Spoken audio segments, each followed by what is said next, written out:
존경하고 사랑하는 김제 시민 여러분, 안녕하십니까? 김제시의회 전수관 의원입니다. 먼저 5분 자유 발언의 기회를 주신 존경하는 김영자 의장님을 비롯한 선배 동료 의원 여러분께 감사드리며 전북권 4대 도시로 옹비하는 김제를 만들기 위해 불철주야 헌신하고 계시는 정성주 시장님을 비롯한 공직자 여러분 노고에도 깊은 감사를 드립니다.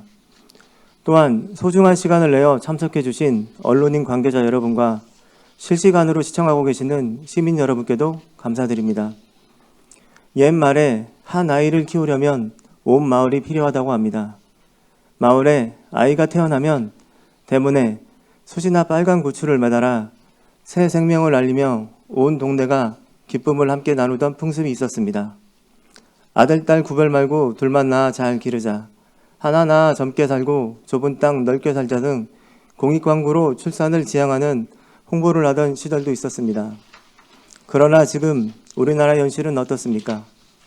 결혼 정년기가 높아지고 경제적 어려움으로 혼자 사는 비혼족과 결혼은 하지만 경제적인 이유로 아이를 낳지 않겠다는 사람들이 늘어나고 있습니다.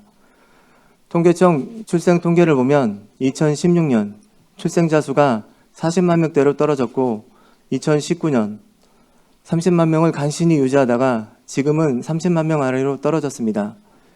2022년 출생아 수는 24만 6천 명으로 전년도 26만 600명보다 5.9%가 감소하여 2022년 합계 출산율이 0.77명으로 2020년 0.82명보다 0.05명 감소하였습니다. 합계 출산율이 한 명 밑으로 내려간 국가는 전 세계에서 대한민국이 유일하다고 합니다.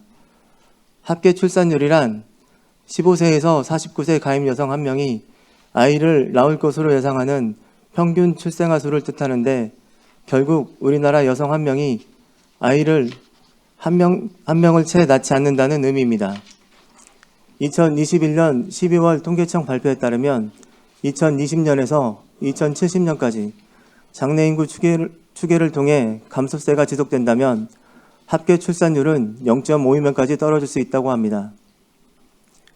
우리 김제시도 예외가 아닙니다. 김제시 인구 통계를 보면 출생아 수는 2018년 353명, 2019년 297명, 2020년 293명, 2021년 263명으로 매년 감소하고 있습니다.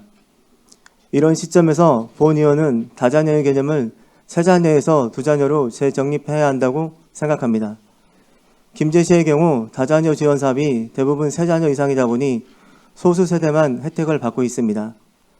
한 자녀 출산 후 둘째를 고민하는 가정과 둘째와 출산 후 셋째를 고민하는 가정을 비교했을 때 어떤 가정이 출산을 할 가능성이 높을까요? 셋은 부담스럽지만 그에 비해 둘은 부담이 적습니다. 이에 다자녀 혜택까지 더해진다면 둘째와 출산을 한 번쯤 더 생각해 볼 수 있다고 생각합니다.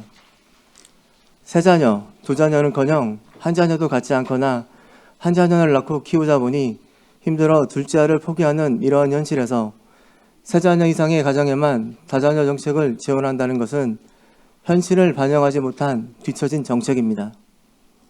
정부는 제4차 저출산 고령사회 기본계획에 따라 2021년 9월부터 다자녀 기준을 두 자녀로 완화하여 단계적으로 정책을 실행하고 있으며 가까운 전주시도 2022년 4월부터 다자녀 정책을 두 자녀부터 지원하여 세 자녀와 차등적인 혜택을 주고 있습니다.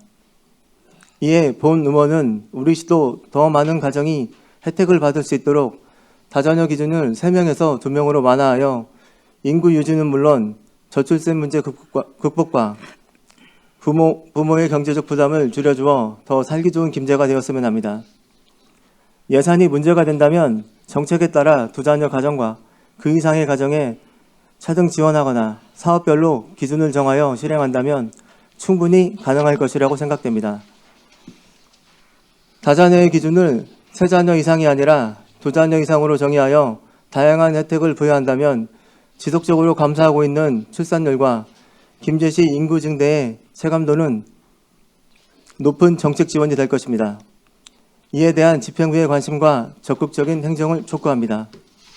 이상으로 5분 자유 발언을 마치겠습니다. 경청해 주셔서 감사합니다.